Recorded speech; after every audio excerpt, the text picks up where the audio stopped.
كيف يمكن للإنس أن يستغنوا عن هذه المصابيح الكهربائية؟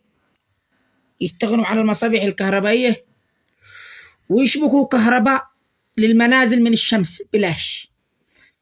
طاقة شمسية، طاقة كونية عملاقة، طاقة كونية عملاقة، ولكن ما هي الوسائل العلمية لعلم الطاقة التي يمكن استخدامها من الشمس فيجعل المشمع هذا أطرح لي مشمع في الغرفة استخدم عنصر كيميائي جنبه يضيء مشمع أو صحة، لأن فيها عناصر كيميائية، أو حجر أو تراب أو قطعة قماش أو أي حاجة، أي شيء.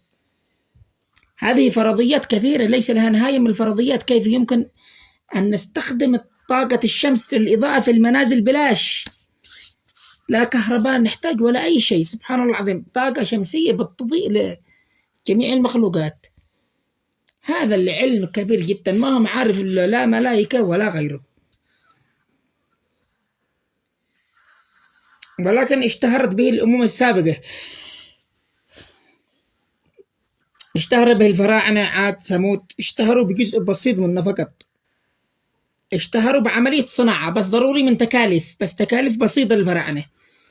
أما هذا العلم الذي يظهر في آخر الزمن بلاش، ولا خسارة ولا أي حاجة.